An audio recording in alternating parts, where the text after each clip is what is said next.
Hello, everyone. I'm Molly French. I'm Direct Public Health for the Alzheimer's Association. We really want to welcome you to our webinar over the next hour on diagnosing Alzheimer's and the case for public health action. Again, this is Molly French with the Alzheimer's Association. I'm joined here by my colleague, John Sheehan. He's the Associate Director for Public Health here at the Alzheimer's Association. And with support from the Centers for Disease Control and Prevention, we are really pleased to offer you a couple experts today to discuss why early detection and diagnosis of dementia it needs public health attention, what public health can do, and how Utah in particular has been helping lead the way for public health agencies on early detection and diagnosis using a multifaceted, sustained approach. I do want to start with a couple housekeeping items, just so we have a sense of who's participating on today's webinar. Please answer our quick poll. It will be on the side of your screen. We're interested in learning what your professional field is. Is it public health? Are you in healthcare? Maybe you're in aging and disabilities. Maybe you do work specifically on Alzheimer's disease and other dementias, or in another field. So please do answer that poll. It helps us understand our audience. We do have all lines are placed on mute to eliminate any background noise, but we do thrive on audience interaction. On the side of your screen, you should see a Q&A feature, and that is where we'd really hope that you'll be submitting questions and comments at any point during the webinar, but it'd be better if you can do it as your question or comment comes up, so that's populated when we get to the Q&A section in the last quarter of the webinar.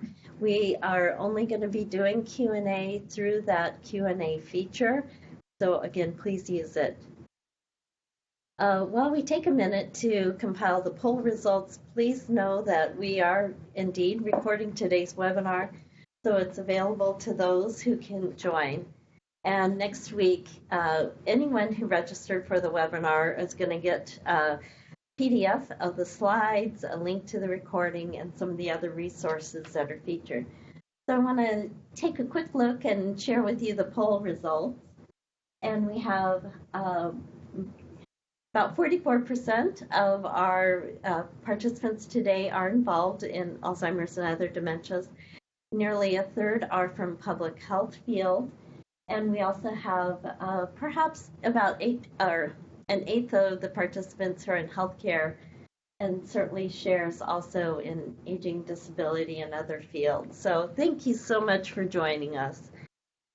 Over the next 40 minutes, we're going to explore why early detection and diagnosis merits public health attention, and you'll learn about some resources public health agencies can use to help increase early detection and diagnosis.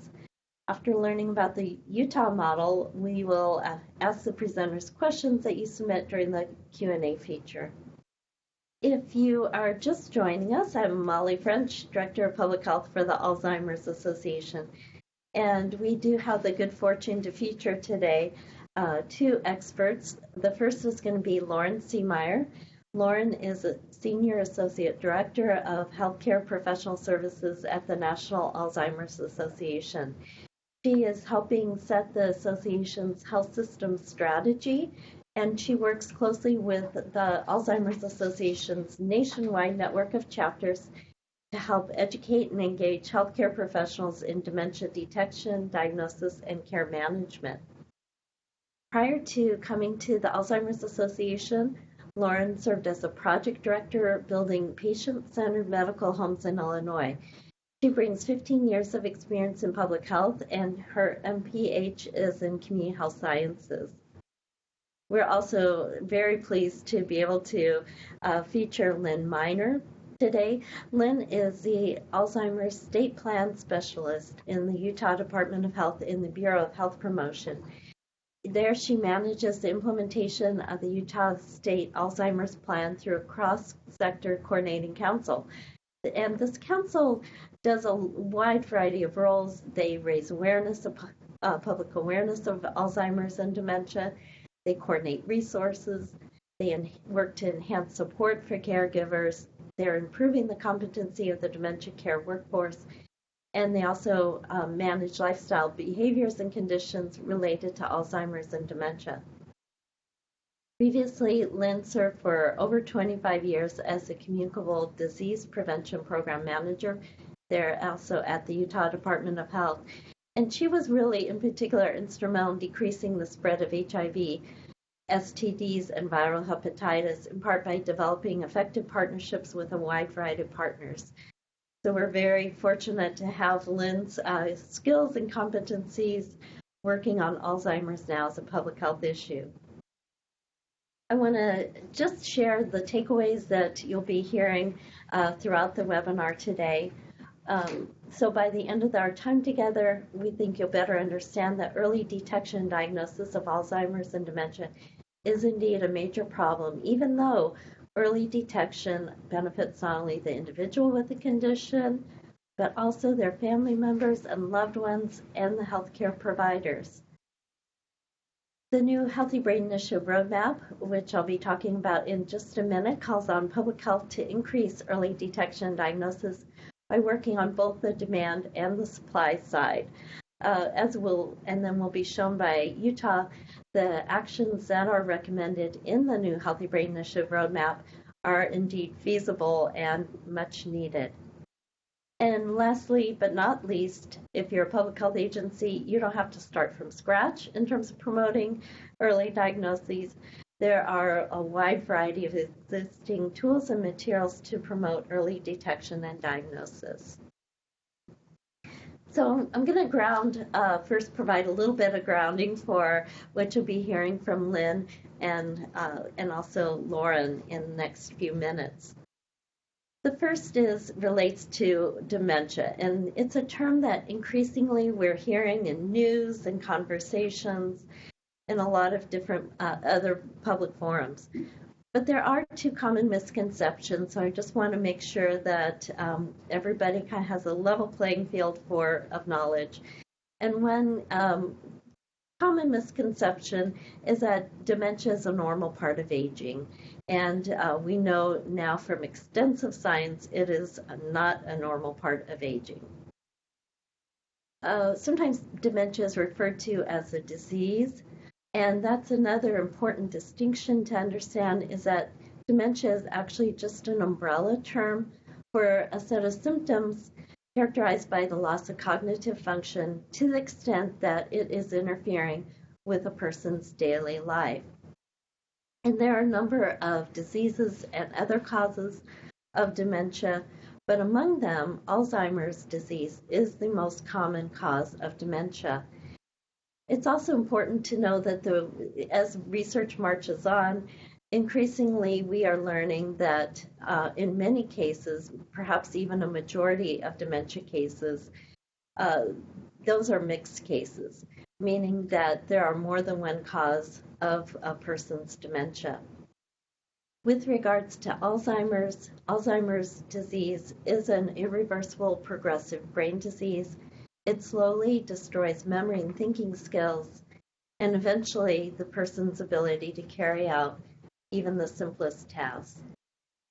Continuing our focus on Alzheimer's, in our annual Facts and Figures report, which was just released 2 days ago on Tuesday, we learned that there are an estimated 5.8 million Americans living with Alzheimer's.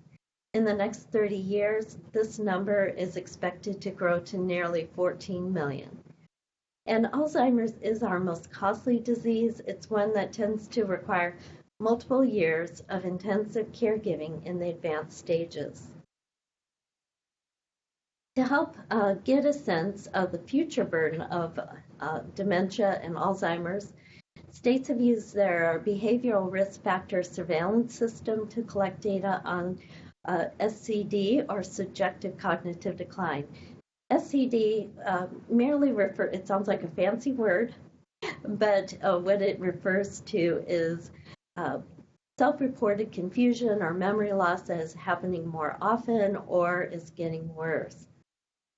CDC has analyzed data from the 2015-2016 BRFSS, and found that nearly 1 in 9 adults age 45 and older are reporting SCD. That is, they are saying, I am having confusion or memory loss more often, or that it's getting worse over the last 12 months.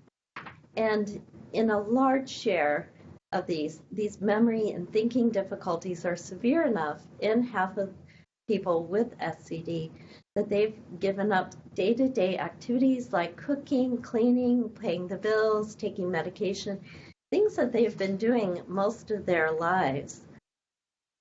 So that is a population in particular that is particularly worrisome. And that is because SCD is one of the best predictors of future dementia.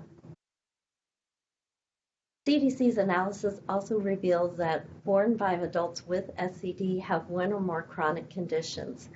So people with SCD tend to be more likely to have those comorbidities, and certainly chronic conditions like arthritis, asthma, cancer, cardiovascular disease, pulmonary disease, diabetes. These all rely heavily, their management relies heavily on self-care behaviors, such as following a diet or physical activity regimen, monitoring blood pressure, taking medication, multiple medications as prescribed.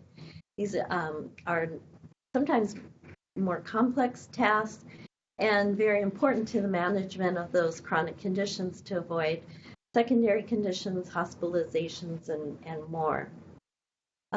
Poor management of chronic conditions due to cognitive difficulties like confusion, memory loss, problems understanding, can result in increased hospitalizations and costs.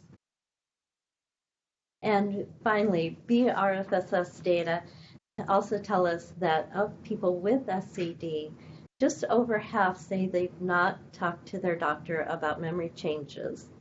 And this is a major public health problem because the first step to early diagnosis is that conversation between patients and their doctors.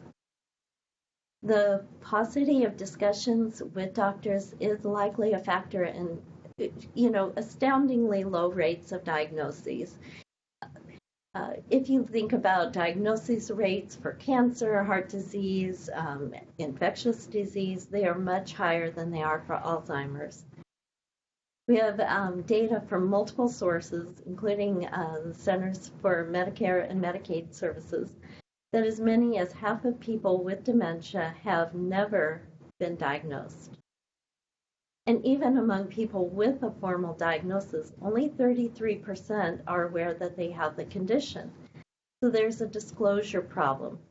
And even when you include caregivers in knowledge of or awareness of a diagnosis of dementia, still have less than half of persons with dementia or caregivers who are aware of that diagnosis. So again, this is a significant percentage of the population, either A, without a diagnosis at all, or B, they have been diagnosed but not told of that diagnosis.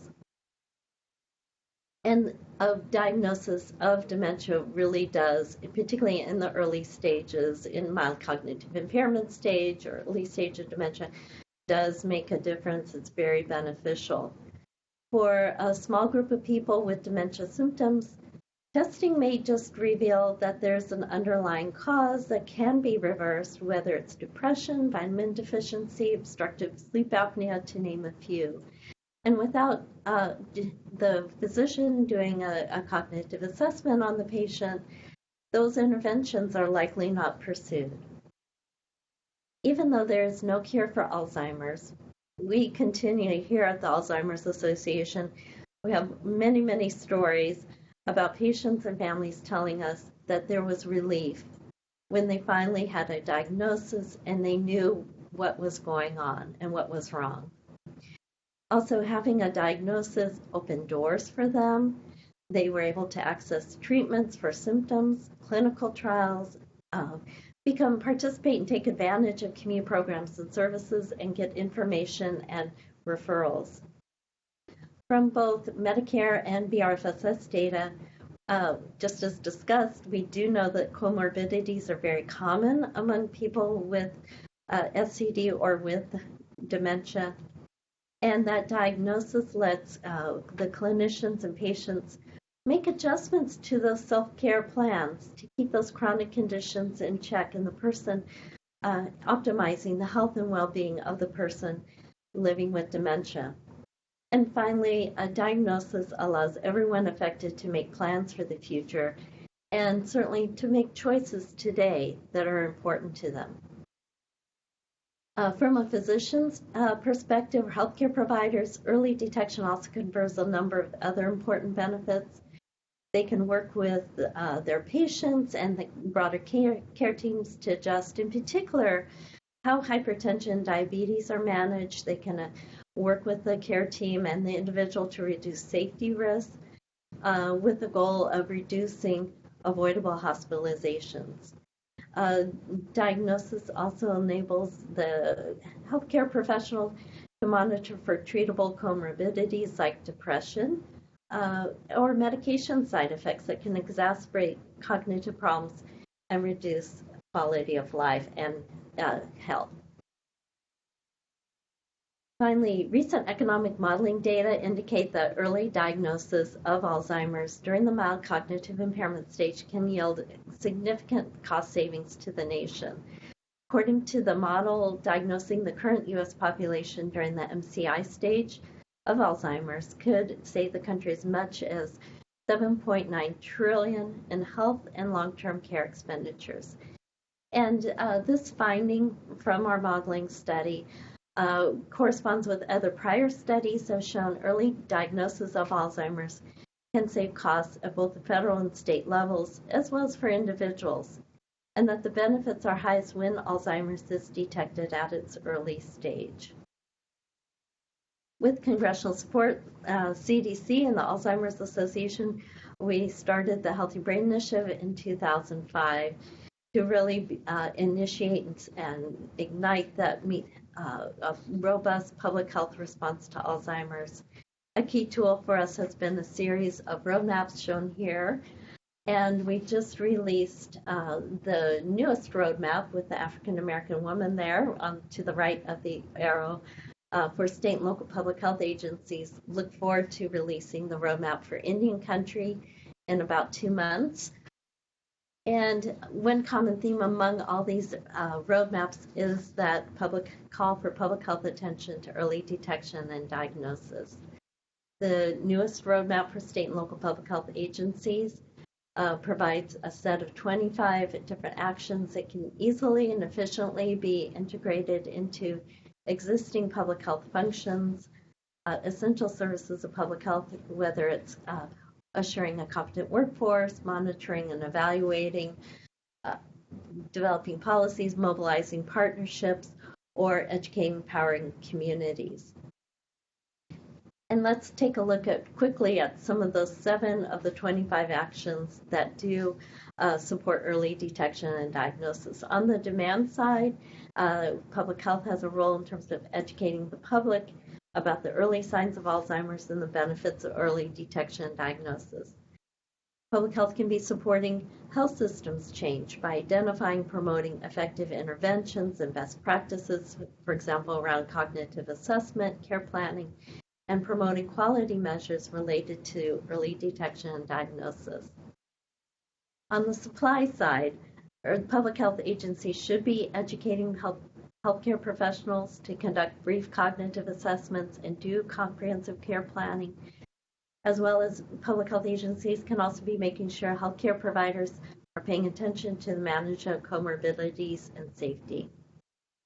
And then last but not least, surveillance is an essential part of public health work, and we recommend the use of the cognitive decline module in states' behavioral risk factor surveillance systems and the use of this data and other to help shape policies and programs. If you are just joining us, please use the Q&A feature for your questions and comments on the side of your screen. And it is now my pleasure to have Lynn Seemeyer from the Alzheimer's Association explain some of the dynamics behind those low diagnosis rates. Thank you so much, Molly. Hello, everyone, and thank you for having me today. I'm very excited to be able to speak with you about this situation that we have. And so today I'm going to talk briefly about the current detection and diagnosis picture, as well as some of the system influences at play.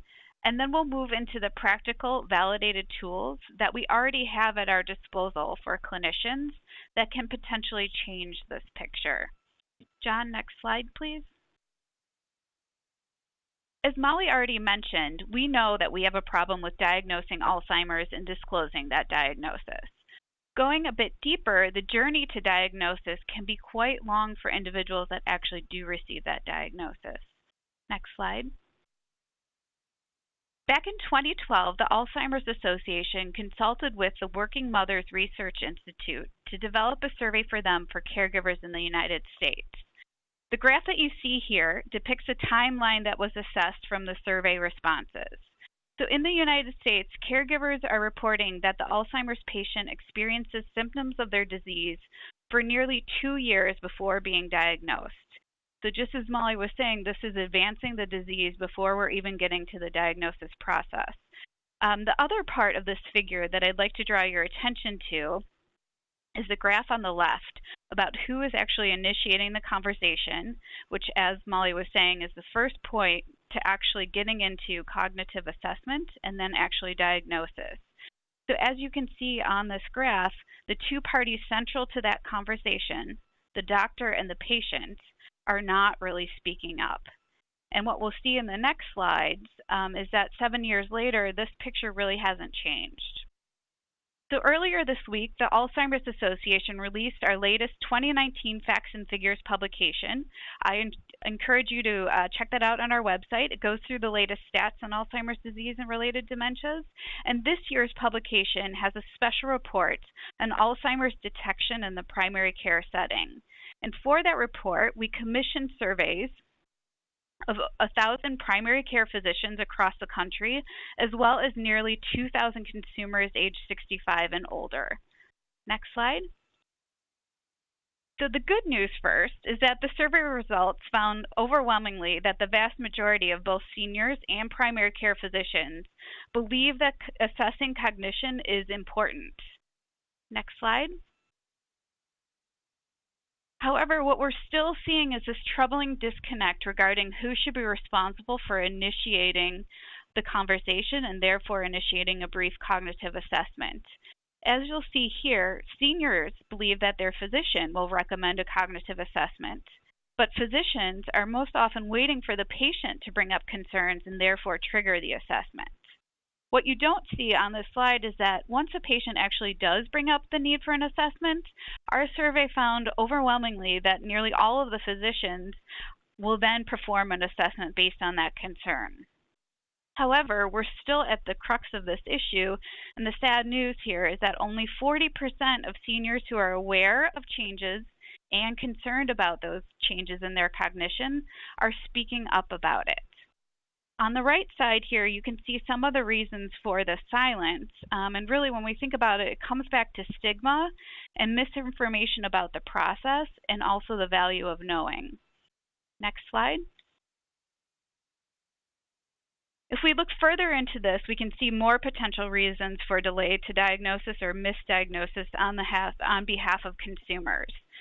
So we know, as Molly was explaining before, that some seniors may mistake changes that they're going through as quote-unquote normal aging, and they're unaware that these are actually symptoms that are concerning and could indicate a cognitive issue. Oftentimes, seniors are also in overlearned routines, and this can also potentially mask or hide the issue. And we even see sometimes that spouses or family members compensate or potentially cover up the cognitive issue. And they too might not be ready to face the reality of a potential problem in the change. It can feel easier sometimes to push off facing this reality, and unfortunately, though, that pushes us further into the diagnosis and potentially to a crisis point before we actually get an assessment and the further diagnosis workup. Next slide, please. Of course, though, we know that this is not just limited to consumers' behaviors and that there are also influences working with the healthcare professionals on this. Current literature reviews show that healthcare professionals also face 5 broad categories of barriers in this situation. So first, the clinician's attitude toward dementia diagnosis and treatment. Again, do they see the value in that? There's also a lack of knowledge and training in dementia, especially in primary care physicians. There's discomfort with the cognitive assessment process. There's some question around what to do. There's also communication difficulties. We know that this is a very sensitive disease and it takes a lot of time to discuss the issues surrounding it. And we also see healthcare system barriers such as inadequate time to have those challenging conversations.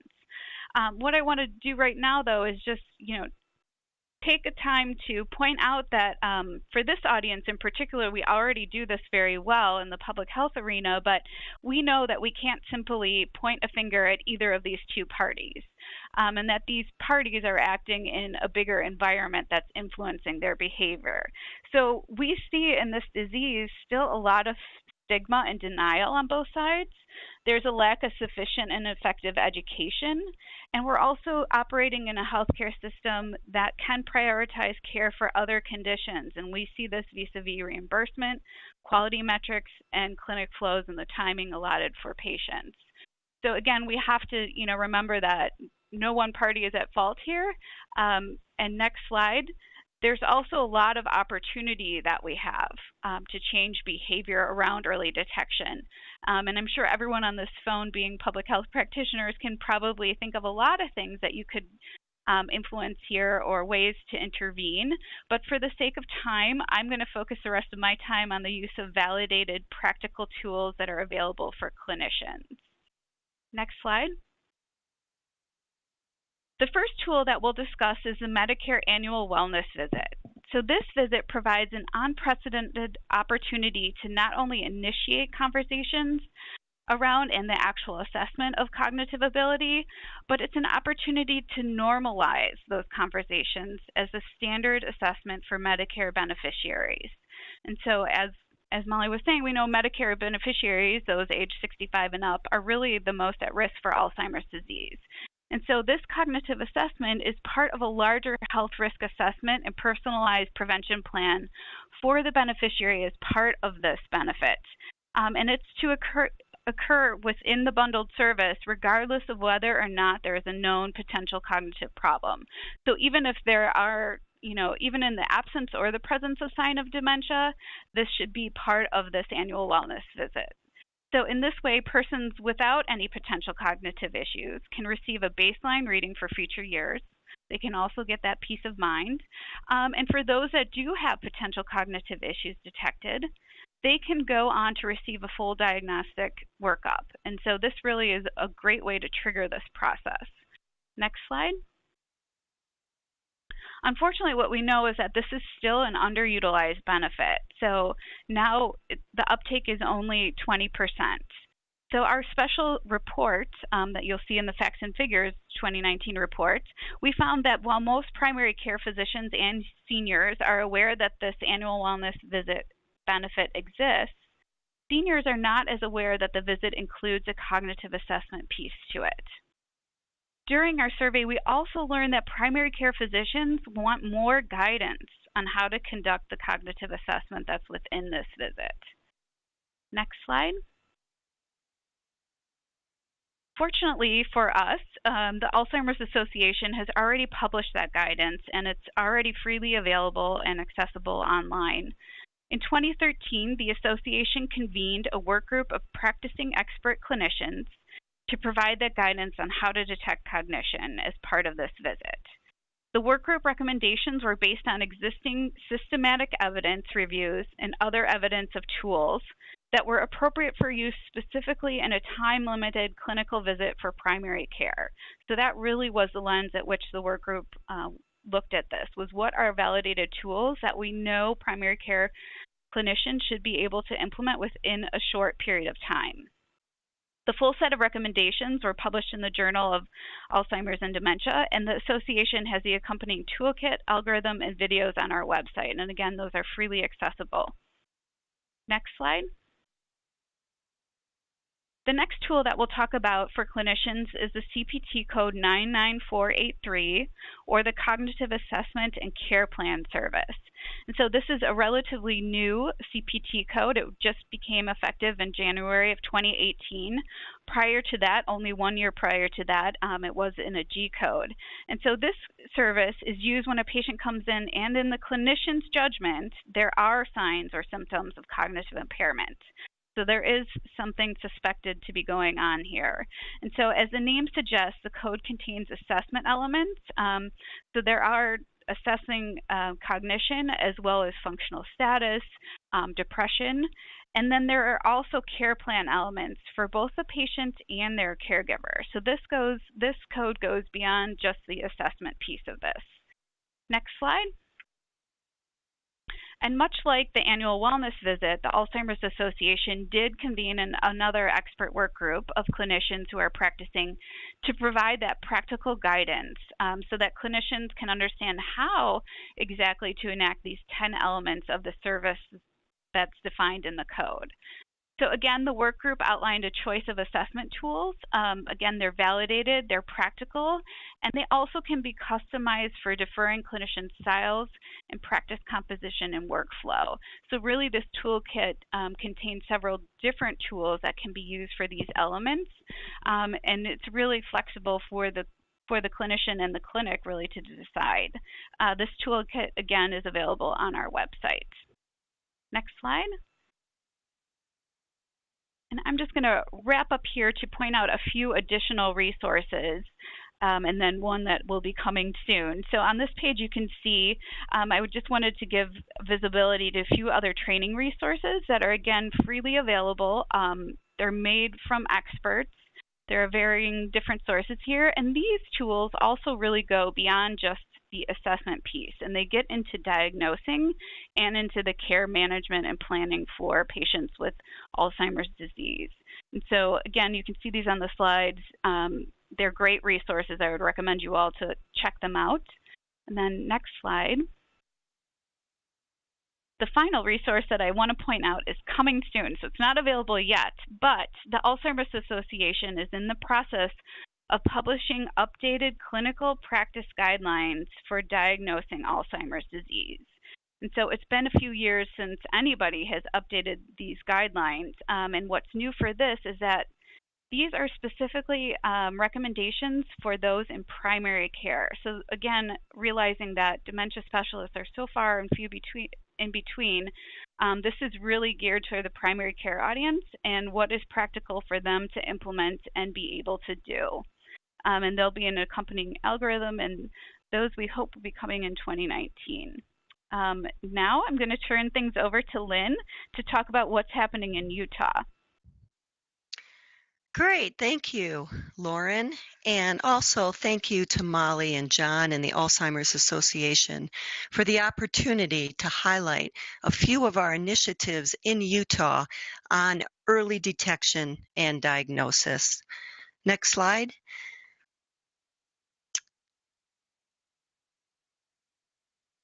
I wanted to provide a short history on Utah's progress over the past 3 years.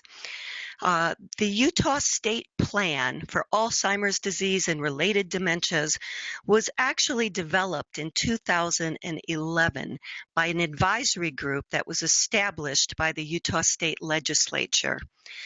In 2015, the Utah chapter of the Alzheimer's Association went before the legislature and asked for funding to implement the goals and objectives that were set forth in the state plan. At that time, my position was created, and I developed a coordinating council for the state. And our coordinating council is composed of representatives and stakeholders from throughout the state.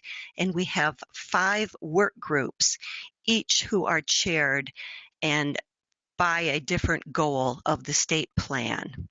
Next slide. I wanted to share just a few of the current statistics for Utah. Looking at the updated facts and figures for 2019, we have had a 190% increase in Alzheimer's deaths since the year 2000. Also, the number of people age 65 and older with Alzheimer's disease will increase by 27% by the year 2025. Next slide, please. Okay. We have 2 modules in Utah that we are utilizing in BRFS. The first is subjective cognitive decline. And as of 2019, 1 in 10 people aged 45 years and older are experiencing subjective cognitive decline. Of that amount, less than half of people have discussed their symptoms with a healthcare provider. Next slide, please.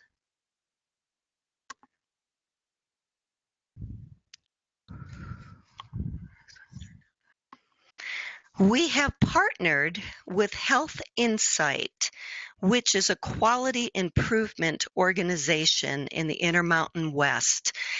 And we asked them to conduct an assessment targeting primary care physicians on why they were not conducting a cognitive assessment during the annual wellness visit, and what were the barriers that they were experiencing as primary care physicians in their clinics. Next slide. We convened a panel of expert neurologists and other primary care physicians and held a physicians summit. And during this physicians summit, we reviewed findings from the Health Insight recommendations and also asked for recommended options that the Utah Department of Health could take to address the barriers that were outlined in the report. Next slide. So the report indicated that primary care physicians who were administering the annual wellness visit were not doing the cognitive assessments. They asked for specific trainings and also wanted a statewide recommendation for cognitive assessments in the state. Next slide, please. At that time, I worked with our executive director from the Utah Department of Health and with support from the state's medical community. And in February of 2017, we issued a statewide recommendation for cognitive screening to administer the mini-cog during the annual wellness visit for all patients over the age of 65. We also recommended the MOCA, which is the Montreal Cognitive Assessment, to be a secondary screening tool. This Dear Colleague letter was sent to all primary care physicians in the state, also promoting the advantages of the annual wellness visit and a resource fact sheet that included the area agencies on aging and other resources from the Alzheimer's Association that Lauren and Molly have both mentioned. We received a very positive feedback on this letter. Next slide. We sent out a second letter just in February of this year, 2019. And in this letter, we expanded our reach. We sent it to other providers, and as you can see on the list, as well as primary care physicians in the state. In this second letter, we discussed the new CPT codes that Lauren has just mentioned on cognitive assessment and care planning. And we also talked about our brand new public awareness campaign that I'll talk about in a few minutes, entitled Age Well. We promoted the use of the annual wellness visit, gave resources on that, and again, reminded providers of the state recommendation for cognitive assessments. Next slide. We also sent them a copy of our brand new state plan, and our state plan has now been updated for 2018 to 2022. This state plan was developed by the Coordinating Council and the work groups for each of the goals. The first goal, next slide please. The first goal that we have is a dementia-aware Utah, which focuses on the early detection and diagnosis of Alzheimer's disease and related dementias. We also developed an infographic on the next slide that talks about the Utah for Alzheimer's disease and related dementias. It is now the fourth leading cause of death in Utah, which is a 190% increase since the year 2000. We distribute this infographic to our legislators and others about the state plan. Our partners over the past 3 years include the Utah Association of the Area Agencies on Aging, the Department of Human Services, and the Utah chapter of the Alzheimer's Association. Next slide. Our public awareness campaign is just launching, and it is in March of this year and is being launched on a very limited budget. The campaign is entitled Age Happy, Age Healthy, Age Well, and we wanted to focus on the annual wellness visit and getting a brain health check. Next slide. So our campaign is multifaceted, and what we're looking at right now is the landing page. And on the landing page, it specifically states, what is the brain health check? And we talk about that it only takes 3 minutes. It's free with your annual checkup, and it's completely non-invasive. And we wanted to bring awareness for people who are having concerns with their memory to go in and to talk to their primary care physician. We have also stipulated on the landing page for those who are over the age of 65 to ask for their annual wellness visit with a cognitive exam as part of that. And if they are under 65, to go in during their annual physical exam and ask for the brain health check. Next slide. We also included local resources on the website, which is what we're trying to increase our collaboration and coordination with the different organizations that we are involved in. And on the bottom is one of our billboards entitled Age Well.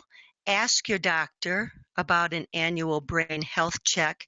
And on the left-hand column is a newspaper print ad that also says, age happy, age healthy, age well.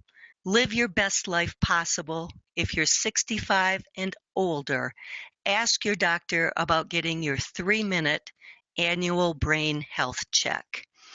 So an agency, the advertising agency that we worked with, was able to secure donated PSAs, billboards, we have newspaper print ads, and then our landing page, which is on Facebook. Next slide. So we have taken a collaborative approach in Utah. Um, the coordinating council is co-chaired by the executive director of the Utah chapter of the Alzheimer's Association, and I also serve on the Alzheimer's Association's board of directors. We both attend the Utah Commission on Aging meetings and also the Utah Association for the Area Agency on Agencies, their quarterly meetings as well. I think it's very important to communicate with your executive leadership team at state health departments to make sure that Alzheimer's disease and related dementias are recognized as a public health issue and that early detection and the diagnosis remains a priority. I've mentioned that I work very closely with the local chapter, and it was due to all of their efforts this year that we received ongoing funding, $1 million, for the Utah Department of Health and the Department of Human Services. So we are absolutely thrilled with that new appropriation. We have continued to update our legislators with the infographic and with our new state plan and moving forward. And we are also working really hard to increase the awareness of resources and support services available for caregivers and people living with dementia. Our area agencies on aging have various programs that they offer at the local level, and we work to get that information out to primary care physicians and their office staff. Next slide. And so our website for our campaign is, you can see it's listed on the first one is agewell.health.utah.gov. And then we also have another website here at the department, and it is called the Living Well website, in which we promote dementia dialogues throughout the state. So thank you, Molly and John, and I think I will turn the time over to Molly. Oh, thank you so much, Lauren and Lynn, for wonderful presentations. So fortunate to have you both. I do want to remind the audience to please use the Q&A feature on the side of your screen and type in your questions and comments. We've gotten some, but I also imagine there are questions in particular for Lynn. We are going to start the Q&A in just a minute, but we do have a second poll for you. And in particular, we're curious about which early detection strategy you might be most likely to start doing in your own network or jurisdiction, say within the next year, next 9 months. Is it, do you feel compelled to work on the demand or supply side by working to educate and inform clinicians? Are you thinking more about the supply side? Or excuse me, I flipped those. Demand or supply, the demand side by working with educating the public about early detection. Are you thinking about outreach to both clinicians and the public?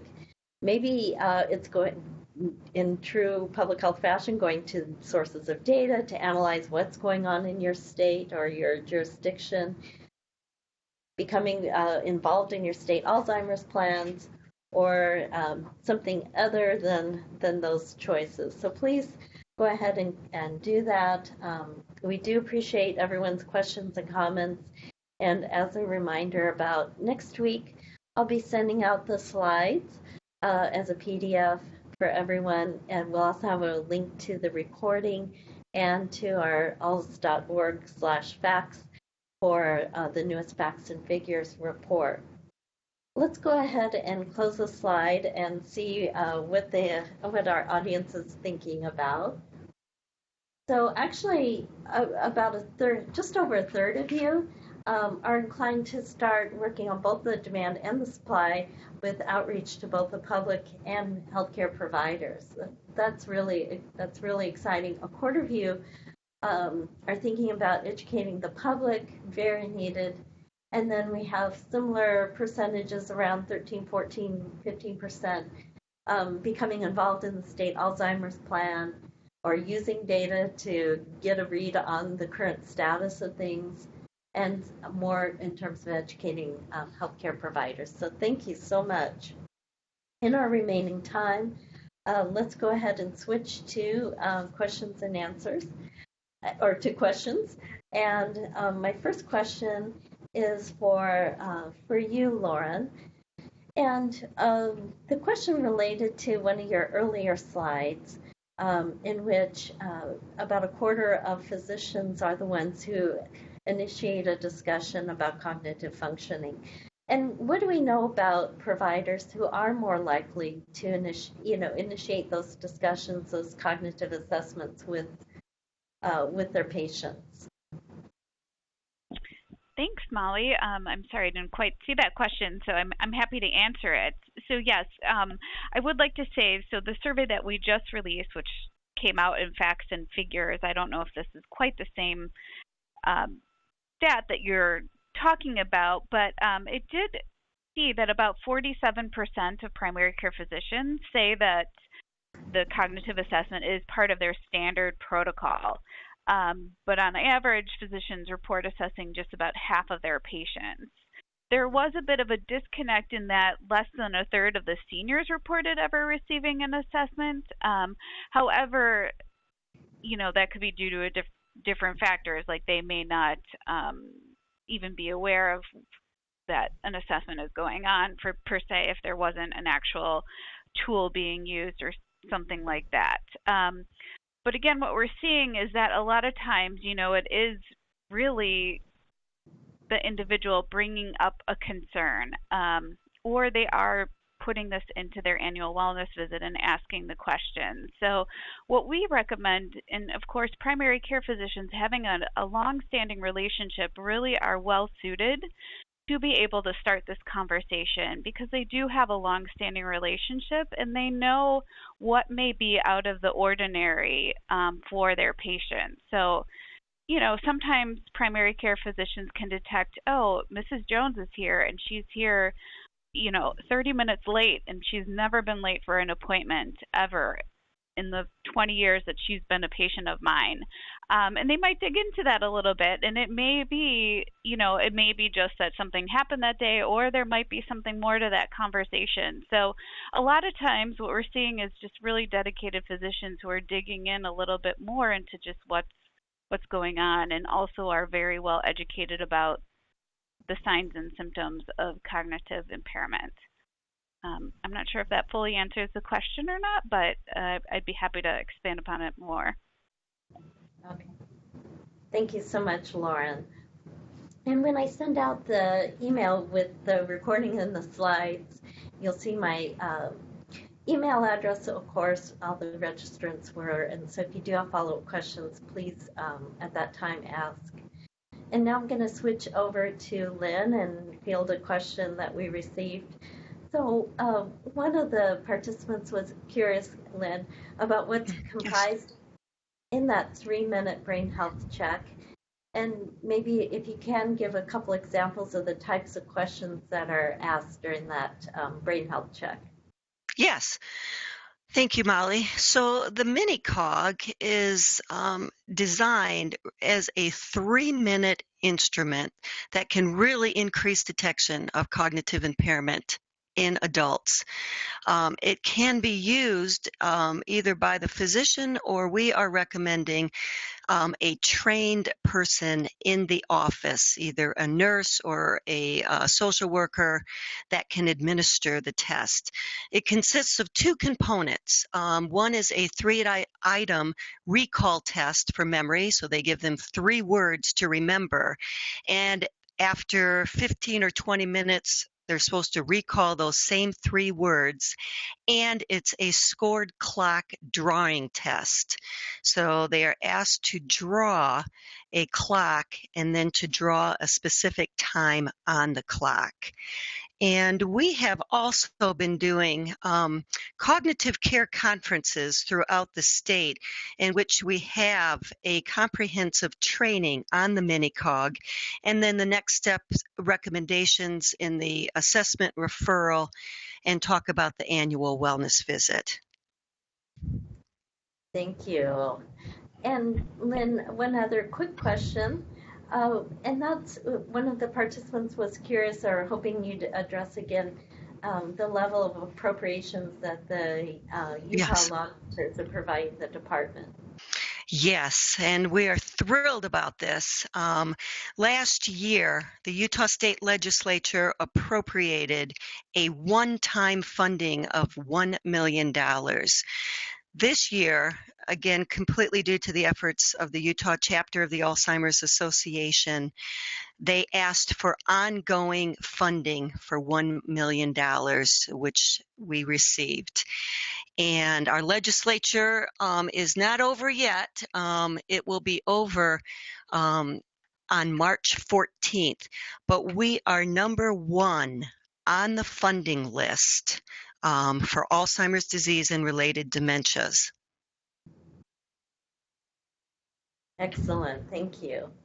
And our time together on this webinar, at least for my perspective, has gone by all too quickly. I do want to quickly close with some links and information about where to go to find out some of this information that we've been fortunate to be able to provide you. And just to also quickly recap some of the key takeaways from today. So perhaps half of people living with Alzheimer's and other dementias are not being diagnosed or told about their diagnosis of dementia, even though there are tremendous benefits of diagnosis, particularly in the early stages for both person infected and the provider. These range from medical, social, emotional, financial, and including planning. Just as public health improved early detection and diagnosis for diabetes, hypertension, cancer, HIV/AIDS, we need public health to start dramatically increasing early detection and diagnosis for Alzheimer's, doing a lot of different actions, just as Utah has been doing. And the new Healthy Brain Tissue Public Health Roadmap identifies 7 different strategies for public health agencies and their partners to begin this task. So I do encourage everyone to come to alz.org/public health. It's a wonderful resource center that we've created. You can find out more examples about what other public health agencies are doing to improve early detection and diagnosis, including Utah, but and many other states. You can go there to get your BRFSS data and find a wide variety of resources to help you easily and efficiently integrate Alzheimer's into existing initiatives. In closing, I wanted to be able to again thank Lauren Seemeyer from the Alzheimer's Association and Lynn Meinor from the Utah Department of Health for helping us better understand early detection and diagnosis of Alzheimer's and other dementias from a public health perspective. We are also really grateful to all the webinar participants who joined us.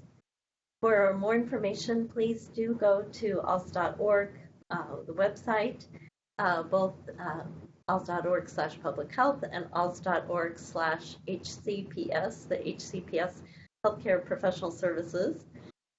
Easy to remember, you can find, again, a lot of information, tools, and resources.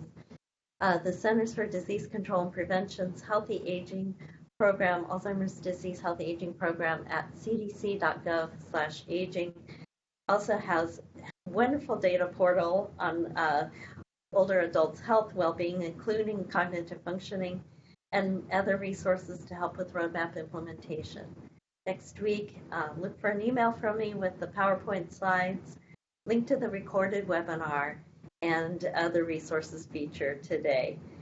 And thank you again for joining us. We hope that you'll be able to join us in the future on another webinar. Thank you.